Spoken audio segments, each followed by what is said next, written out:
वृषवाहनं नारदादिमुनीश्वर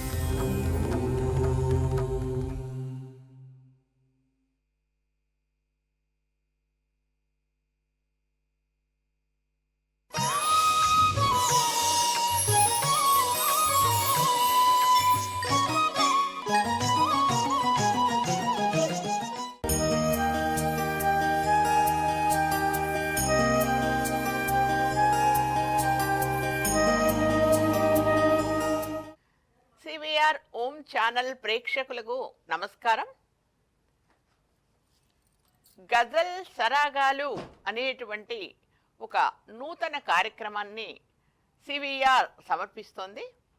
ఆ సమర్పణలో భాగంగా నేను వ్యాఖ్యాతగా ఇక్కడికి వచ్చాను. నా పేరు డాక్టర్ గడ్డం శ్యామల. నేను హైదరాబాద్ నుంచి వచ్చాను. అయితే తెలుగులో గజల్ ఉందా అనేటువంటి ఒకానొక ప్రశ్న. అయితే గజల్ అనేటటువంటిది మనకి మూలంగా అరబీ నుంచి, ఫార్సీ నుంచి, ఉర్దూ నుంచి తెలుగులోకి వచ్చింది అన్న విషయం అందరికీ తెలిసినటువంటిది. అటువంటి గజల్ అనేటటువంటిది ఆ తెలుగులో ఇప్పుడు గజల్ రాసేవాళ్ళు కానీ పాడేవాళ్ళు కానీ చాలామంది ఉన్నారు. ఆ విషయం చాలామందికి తెలియదు. అయితే తెలుగులో గజల్ అంటే అర్థం ఏంటి అంటే ప్రియురాలితో సంభాషణ అని చెప్పి అన్నారు చాలామంది. గజల్ అంటే ఏంటి అంటే ప్రియురాలితో సంభాషణ అనంగానే ఒక ప్రేమకి సంబంధించిందో, ఇది ప్రేయసి ప్రియుల మధ్య జరిగేటువంటి ఒక సంభాషణకి సంబంధించిందో అని మనం అందరం కూడా అనుకుంటాం. అది సర్వసాధారణం, మామూలే. కానీ ఈ ప్రేమ అనేటటువంటిది ఇక్కడ ముఖ్యంగా ఎడబాటు, విరహం, తర్వాత హృదయం నుంచి, వాళ్ళ హృదయ లోతుల్లో నుంచి వచ్చేటటువంటి వాళ్ళ భావాలన్నీ కూడా వ్యక్తం చేస్తూ గజళ్ళు రాసినటువంటి కవులున్నారు. ఆ కవులు మనకి తెలంగాణలో దాశరథి గారు మొట్టమొదటగా తెలుగు గజల్ రాయగా, ఆ తర్వాత మనకి సామాజిక గజళ్ళు, తర్వాత కుటుంబ సంబంధమైన గజళ్ళు, ఆధ్యాత్మిక పరంగా ఒక విధంగా సూఫీ తత్వాన్ని తెలిపేటటువంటి గజళ్ళు, తత్వాన్ని తెలిపేటటువంటి గజళ్ళు, ఇవన్నీ కూడా తర్వాత నారాయణ రెడ్డి గారు రాశారు. అవి చాలా ప్రచారంలోకి వచ్చాయి. ఆ గజళ్ళన్నీ కూడా నారాయణ రెడ్డి గారు రాసినటువంటి గజళ్ళన్నీ కూడా కొంతమంది ప్రముఖమైనటువంటి గాయకులు దేశ విదేశాల్లో వినిపించడం, మన దేశంలో కూడా అనేకమైనటువంటి వేదికలపై వినిపించడం వల్ల తెలుగు గజల్ అనేటటువంటిది ప్రాచుర్యంలోకి వచ్చింది. అయితే అసలు నారాయణ రెడ్డి గారు రాసినటువంటి గజల్స్ అద్భుతంగా ఉంటాయి. అలాగే దాశరథి గారు మొట్టమొదటి గజల్ 1965లో రాశారు ఆయన. అంటే ప్రచురించబడింది. ఆయన ఎప్పుడు రాశారనేది 63 అంటారు, 64 అంటారు. కానీ ప్రచురించబడింది మాత్రం మొట్టమొదట ఉగాది సంచికలో ఆంధ్రప్రభలో ప్రచురించబడింది. అది వల్లపునై నీ హృదయ సీమల నిలువవలెనని ఉన్నది, పిలుపునై నీ అధర వీధులా పలుకవలెనని ఉన్నది అంటూ చాలా చక్కటి గజల్ని ఆయన రాశారు. అంటే ఉర్దూ సాహిత్యం బాగా చదువుకున్నటువంటి వాళ్ళు కాబట్టి నారాయణ రెడ్డి గారు కానీ దాశరథి గారు కానీ ఆ భాషని బాగా వంట పట్టించుకుని ఆ భాషలో ఉన్నటువంటి ప్రత్యేకమైనటువంటి ప్రక్రియలన్నింటినీ కూడా అవగాహన చేసుకొని ఆ తెలుగులో ఈ గజల్ రాయడం అనేది ప్రారంభించారు వాళ్ళు. అందుకే మంచి గజళ్ళు వాళ్ళ కలం నుంచి వచ్చాయి. అలాగే రమ్మంటే చాలుగా నీ రాజ్యాలు విడిచిరానా, నీ చిన్ని నవ్వు కోసం స్వర్గాలు గడిచిరానా అని చెప్పి చక్కటి మతలతో చక్కగా దాశరథి గారు ఇంకో గజల్ కూడా రాశారు. అది కూడా చాలా ప్రాచుర్యం వహించింది. అది గజల్ అంటే అంటేనే ఒక విధంగా ఒక అమూర్తమైనటువంటి భావన అన్నమాట. మనకి ప్రేమ అనేటువంటిది బాహ్యంగా తెలిపేది కాకుండా అంతరంగంలో ఉన్నటువంటి ప్రేమని మధురమైనటువంటి అక్షరాలతో, లలిత కోమలమైనటువంటి అక్షరాలతో తెలిపేటటువంటిది గజల్. అందుకే గులాబీల గుళుచ్చం అన్నారు నారాయణ రెడ్డి గారు, రసాత్త కూజితం అన్నారు.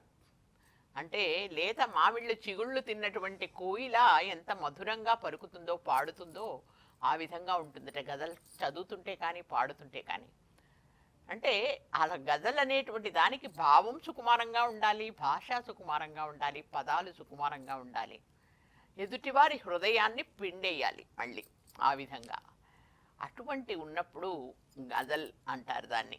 అటువంటి గజల్ భావనలు ఉర్దూలో అయితే ఎన్నో వేదికలపైన అలా పాడుతూ ఉన్నప్పుడు ఇక్కడ కూడా మనకి దక్కన్ అప్పుడు నిజాం రాజులు పరిపాలించేటప్పుడు గోల్కొండ ప్రాంతంలో వాళ్ళు పాడుతూ ఉన్నప్పుడు గజళ్ళు కొంతమంది చదివేవాళ్ళు కూడా అయినప్పటికీ కూడా ప్రేక్షకులందరూ వహ్వా వహ్వా అంటూ వాళ్ళ అభిమానాన్ని, వాళ్ళ సంతోషాన్ని ఆ మాటల ద్వారా వ్యక్తం చేసేవాళ్ళు. అలాంటి గజల్ అనేటువంటిది తెలుగులో రావడానికి చాలా కష్టమే పడింది. ఎందుకు అంటే దాశరథి గారు రాసిన తర్వాత 20 సంవత్సరాలు మళ్ళీ ఎవరూ దాన్ని ముట్టుకోలేదు. 20 సంవత్సరాల తర్వాత నారాయణ రెడ్డి గారు మళ్ళీ గజల్ రాశారు. వాళ్ళిద్దరూ కూడా మనకి ఇప్పుడు రాసేటువంటి గజల్ కవులకందరికీ కూడా మార్గదర్శకులు అయ్యారు. వాళ్ళ గజళ్ళు చూసిన తర్వాతే గజల్ రాయాలి అనేటటువంటిది ఒక ఉత్సాహం పుట్టింది, గజల్ పాడాలి అనేటువంటి గాయని గాయకులకి ఆ విధమైనటువంటి ఒక ప్రోత్సాహం లభించింది.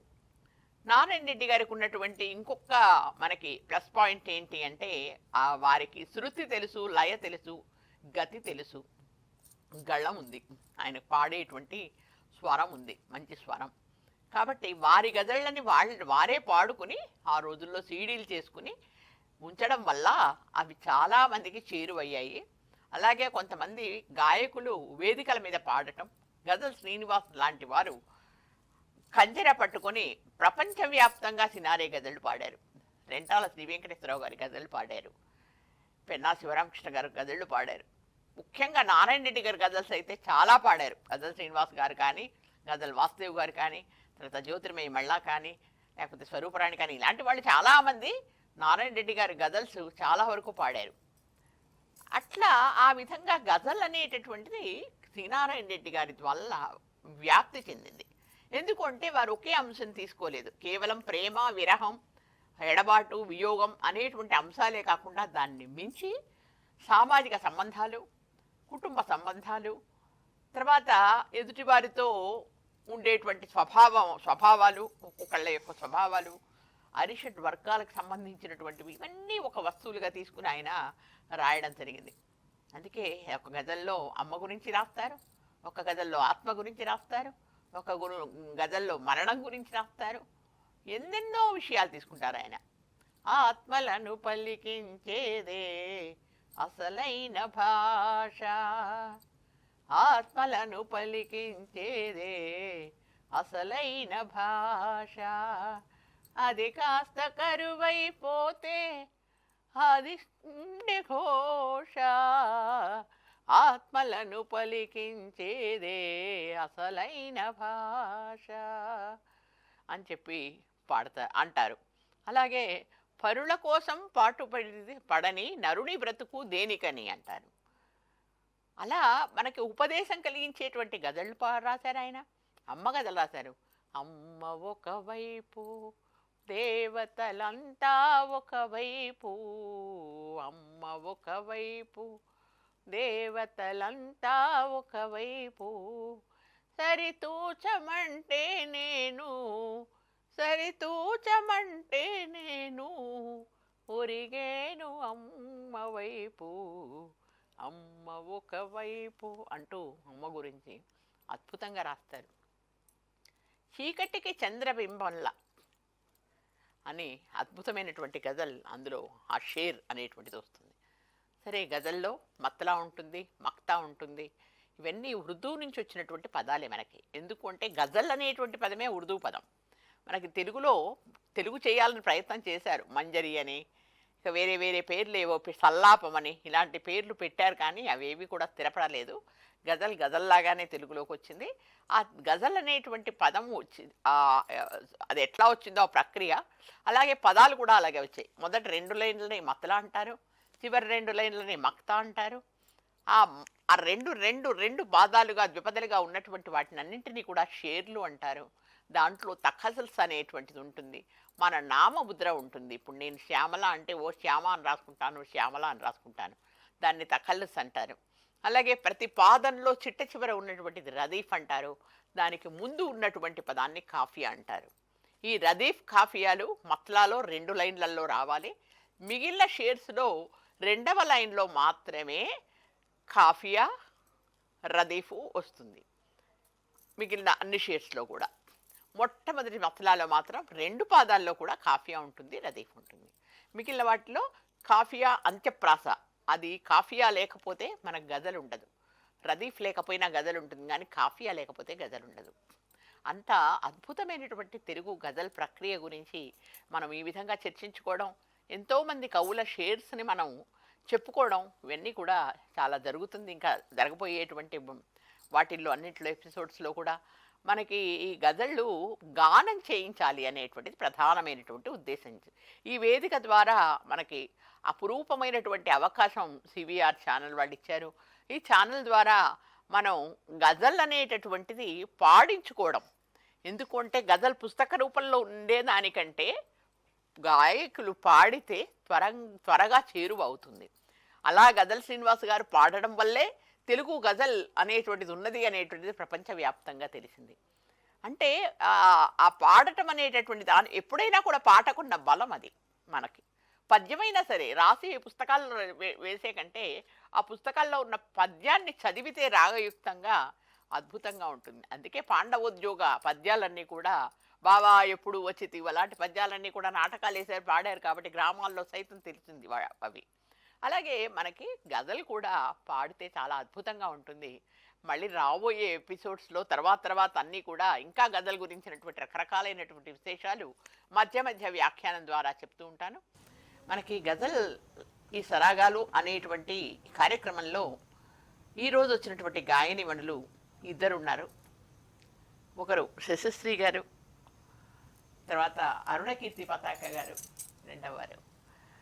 శశిశ్రీ గారు మనకు అన్నమయ్య పద సౌరభం అనేటువంటి కార్యక్రమం ద్వారా సివిఆర్ ఓం ఛానల్ ప్రేక్షకులకు పరిచయమే, అది కూడా నేనే వ్యాఖ్యానం చేస్తున్నాను.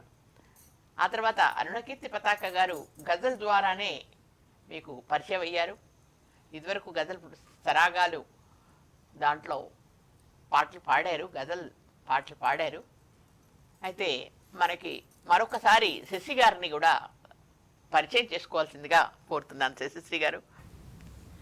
సివిఆర్ ఓం ఛానల్ వారికి, సివిఆర్ ఓం ఛానల్ ప్రేక్షకులకి కూడా నా నమస్కారం. నా పేరు డాక్టర్ కోటి శశిశ్రీ. నేను సంగీత ఉపాధ్యాయునిగా జవహర్ బాలభవన్లో హైదరాబాద్లో పనిచేస్తున్నాను. నా గురువుగారు పద్మశ్రీ గోసవీడు శ్రీ షేక్ హసన్ సాహెబ్ గారు, శ్రీమాన్ మరింగంటి పురుషోత్తమాచార్యులు గారు, శ్రీ కూర్మనాథ్ గారు, డాక్టర్ సావిత్రి అన్నాజీరావు గారు మరియు శ్రీ శేషం రాధాకృష్ణమూర్తి గారు. మా అమ్మ తొలి గురువు. ఈ విధంగా నేను సంగీతం నేర్చుకొని ఇప్పుడు మీ ముందు ఈ విధంగా నేను నిలబడి ఉన్నందుకు నా గురువులందరికీ కృతజ్ఞతాపూర్వక వందనాలు. అరుణకీర్తి పతాకారెడ్డి గారు గాయనీమణి, గజల్ గాయనీమణి. వేరే పాటలు కూడా పాడుతుంది, ఉద్యమ గీతాలు కూడా పాడింది, తెలంగాణ ఉద్యమ గీతాలు కూడా. అలా గజల్ గాయనిగా కూడా ఇప్పుడు స్థిరపడుతోంది. తను వర్ధమాన గాయనీమణి. తను వరంగల్ నుంచి వచ్చింది. తనని పరిచయం చేసుకుందాం మనం. అరుణ గారు, మీ గురించిన చిరు పరిచయాన్ని చేసుకోండి. నమస్కారం అండి. మాకు తెలియని విషయాలు. నా పేరు అరుణకీర్తి పతాకారెడ్డి, వరంగల్ నుంచి వచ్చాను. గాయనిగా చెప్పుకోవాలంటే నాన్నగారి నుంచి వచ్చిన కళ అనే చెప్పుకోవచ్చు. నాన్నగారు బుర్రకథలు, హరికథలు అలా పాడటం, రాస్తుండడం జరిగేది. అలాగే అమ్మ కూడా గాయని. సరే, వారి జీన్స్ ద్వారానే నాకు ఈ కళ అబ్బిందని అనుకుంటున్నాను. తర్వాత ఇప్పుడు అరుణకీర్తి పతాకారెడ్డి గారు ప్రారంభిస్తున్నారు. మొదటి గజల్. పాడకున్న కీర్తనలే శ్రావ్యమైన గళమెందుకు.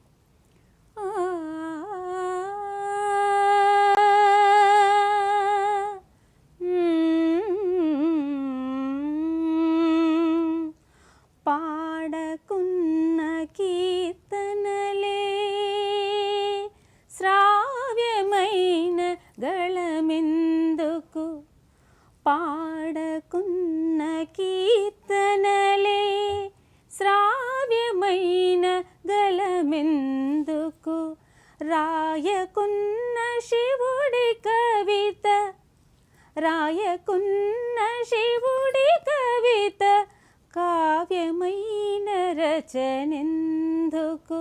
నిజమే కదా.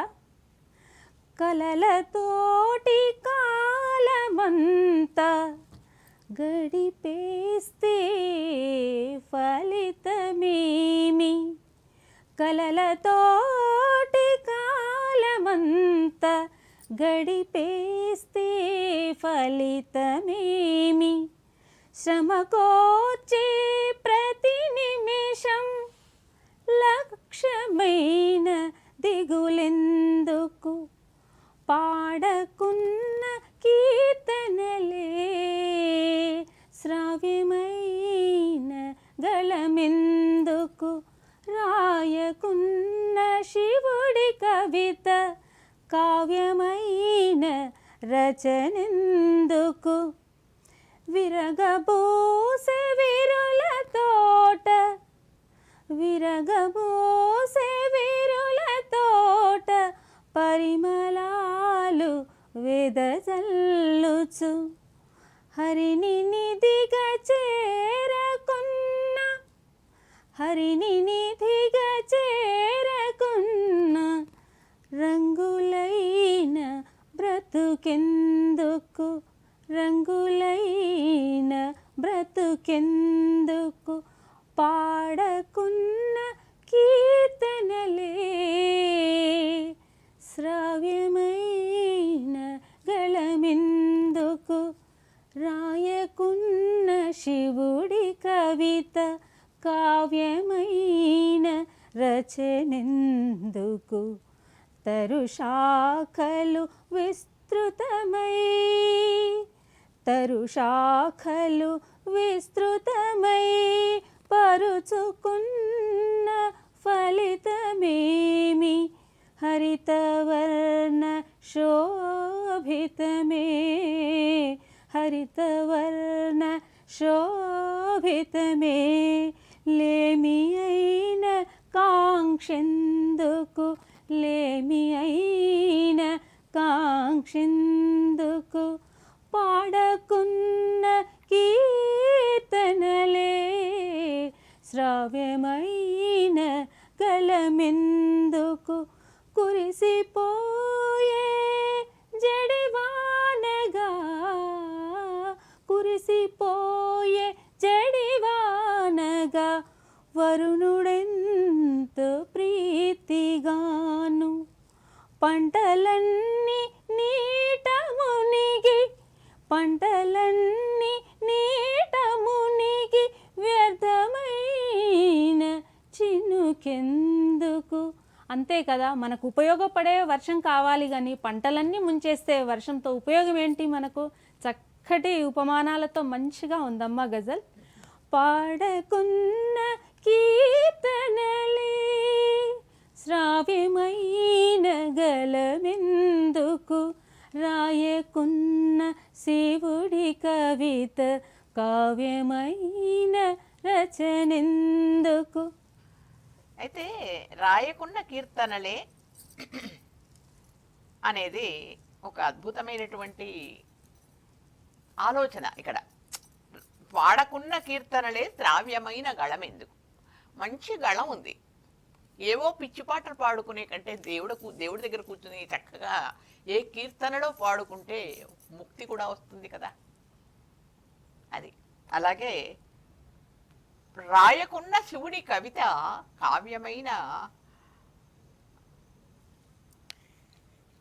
కావ్యమైన రచన ఎందుకు. శివుడి కవిత రాయకుంటే ఇంకా రచనకి ఫలమేమిటి?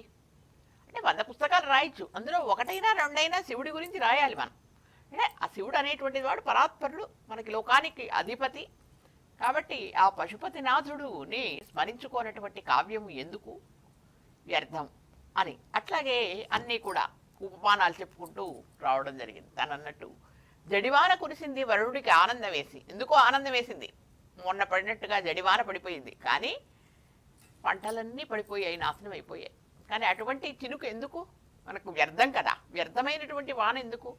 హాయిగా పంటలు పొంగేటట్టుగా, పంటలు ఎదిగేటట్టుగా వానపడాలి, కానీ పంటలు పడిపోయి వ్యర్థంగా నీట మునిగిపోయేటువంటి పంట లాగా చేసేందుకు అటువంటి చినుకులు మనకు అవసరం లేదు కదా. ఇలా వ్యర్థమైనటువంటి వాటి కోసం కాకుండా అవసరమైనటువంటి వాటి కోసం మన సృజన కానీ దేవుడు కానీ మన పట్ల ఆ విధంగా అభిమానం చూపాలి అని చెప్పినటువంటి గజల్ ఇది. దీనికి ముఖ్యంగా నాకు ప్రేరణ ఏంటి అంటే, చేతులారంగా శివుని పూజింపడేని, హరిని నవ్వంగా హరికీర్తి నోరు నవ్వంగా హరికీర్తి నుడువడేని. భాగవత పద్యం. భాగవతంలో చెప్తారు, చేతులారంగా శివుని పూజింపడేని అంటే చేతులు నొప్పి పుట్టేటట్టుగా శివుని పూజ చేయాలట మనం.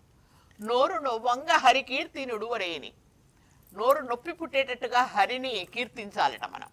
లేకపోతే ఆ గొంతు వ్యర్థం, ఆ చేతులు వ్యర్థం. అలాంటి ఎందుకో ఒక స్ఫురణ కలిగి ఈ గజల్ని రాయడం జరిగింది. ఈ గజలుని ఆదరించారు చాలామంది కూడా, బాగుంది అని. పాడినందుకు అరుణకీర్తి పతాకకి ధన్యవాదాలు తెలియజేస్తూ, నేను రాసినటువంటి అమ్మ గజల్ మొట్టమొదటిసారిగా సంగీతం కట్టి పాడి వినిపించినటువంటి వారు శశిశ్రీ గారు. నేను గజల్ రాస్తున్నటువంటి కొత్తల్లో 2012 నుంచి రాశాను, కానీ బాగా రాయటం అనేది 2015 తర్వాత. అప్పట్లో ఈ అమ్మ గజల్ అనేది, అమ్మంటే అనురాగం అనేటువంటి గజలు రాస్తే అది ఎందుకో ఒక సందర్భంలో శశిశ్రీ గారు కలవడం, వారి గానాన్ని నేను వినడం, ఈ పాట పాడండి అని రిక్వెస్ట్ చేస్తే తను చక్కగా సంగీతం కట్టి పాడారు. చాలా అద్భుతంగా పాడారనమాట. మొట్టమొదటిసారి నా గజలు పాడినటువంటి గాయనీమణి ఎవరు అంటే శశిశ్రీ గారిని ఈ రోజు కూడా చెప్తాను, నేను చెప్పుకుంటాను కూడా. అలాంటి శశిశ్రీ గారు ఈ రోజున నా గజలు పాడటం అనేటువంటి నాకు ఎంతో ఆనందదాయకం. తను అన్నమయ్య పద సౌరభం అనేటువంటి దాంట్లో అన్నమయ్య కీర్తనలు కూడా పాడారు. చాలా సంగీతం తెలిసినటువంటి వారు, అవలీలగా సంగీతం కట్టేస్తారు ఏ పాటకైనా కూడా. అటువంటి శశిశ్రీ గారు ఇప్పుడు నాన్న గజలు పాడబోతున్నారు. అమ్మ గజల తర్వాత నాన్న గజలు పాడబోతున్నారు. అది నాన్న గజల్ అనేటువంటిది కూడా తర్వాతి కాలంలో రాశాను నేను. అయితే ఎంత అద్భుతమైనటువంటి గజల్ అంటే అది, అంటే నా గజలని నేను చెప్పుకోవడం కాదు, కానీ నాన్న గజలు చాలామంది పాడుకున్నారు. అది చాలామంది చాలా సందర్భాల్లో కూడా పాడారు. నాన్న అని ఒక్కసారి పిలవాలని ఉన్నది, నాన్న అని ఒక్కసారి పిలవాలని ఉన్నది, కన్నా అని నీ పిలుపే, కన్నా అని నీ పిలుపే తలవాలని ఉన్నది, కన్నా అని నీ పిలుపే తలవాలని ఉన్నది, నాన్న అని ఒక్కసారి పిలవాలని ఉన్నది, కనుల ముందు నీలాలన కదలాడుతూ ఉండగా, కనుల ముందు నీలాలన కదలాడుతూ ఉండగా, మూలమైన నీ చేతిని తడమాలని ఉన్నది, మాయమైన నీ చేతిని, మాయమైన నీ చేతిని తడమాలని ఉన్నది, మాయమైన నీ చేతిని తడమాలని ఉన్నది, ఒక్కసారి పిలవాలని ఉన్నది, నాన్న అని ఒక్కసారి పిలవాలని ఉన్నది. భుజాలపై నేనాడిన రోజులేవి ఇప్పుడు, భుజాలపై నేనాడిన రోజులేవి ఇప్పుడు. నాన్న ప్రేమ కథలాగా, నాన్న ప్రేమ కథలాగా చెప్పాలని ఉన్నది, నాన్న ప్రేమ కథలాగా చెప్పాలని ఉన్నది. నాన్న అని ఒక్కసారి పిలవాలని ఉన్నది, నాన్న అని ఒక్కసారి పిలవాలని ఉన్నది. మాటలేవి రానప్పుడు నాన్న నన్ను వీడేగా, మాటలేవి రానప్పుడు నాన్న నన్ను వీడేగా. సాటిలేని నాన్న విలువ, సాటిలేని నాన్న విలువ తెలపాలని ఉన్నది, సాటిలేని నాన్న విలువ తెలపాలని ఉన్నది. నాన్న అని ఒక్కసారి పిలవాలని ఉన్నది. కన్నా అని నీ పిలుపే, కన్నా అని నీ పిలుపే తలవాలని ఉన్నది. నాన్న అని ఒక్కసారి పిలవాలని ఉన్నది.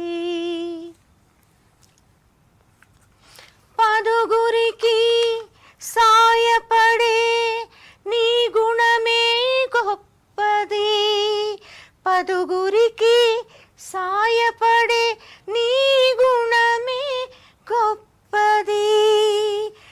పావనమే నీ చరితము నాన్న, పావనమే నీ చరితము, పావనమే నీ చరితము తెలపాలని ఉన్నది. పావనమే నీ చరితము తెలపాలని ఉన్నది. నాన్న అని ఒక్కసారి పిలవాలని ఉన్నది, నాన్న అని ఒక్కసారి పిలవాలని ఉన్నది.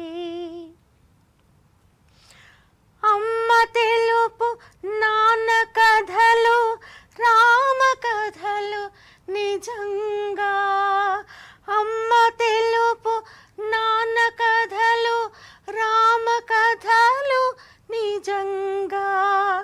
ధర్మమైన దారిలోనే, ధర్మమైన దారిలోనే నడవాలని ఉన్నది, ధర్మమైన దారిలోనే. నీవు చెప్పిన ధర్మమైన దారిలోనే నడవాలని ఉన్నది. నాన్న అని ఒక్కసారి పిలవాలని ఉన్నది, నాన్న అని ఒక్కసారి పిలవాలని ఉన్నది.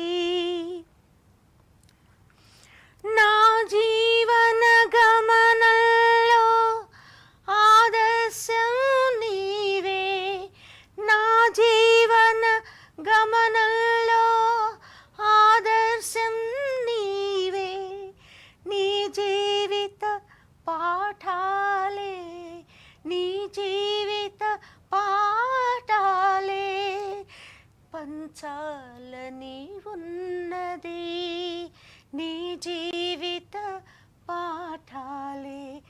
పంచాలని ఉన్నది, నీ జీవిత పాఠాలే పంచాలని ఉన్నది.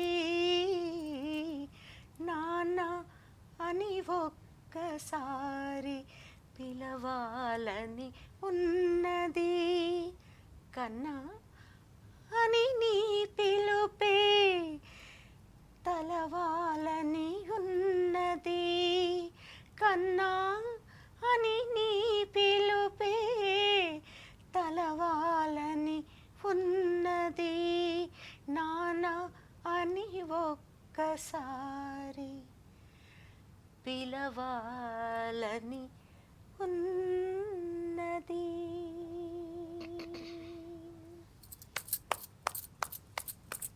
చాలా బాగా పాడారు యశస్వి.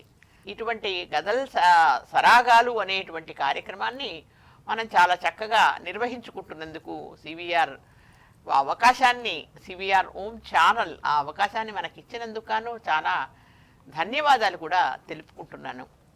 నేను ప్రత్యేకంగా ఈ గజల్ సరాగాలు నిర్వహిస్తున్నటువంటి నిర్వహణ కర్తగా కావచ్చు, గజల్ కవయిత్రిగా కావచ్చు,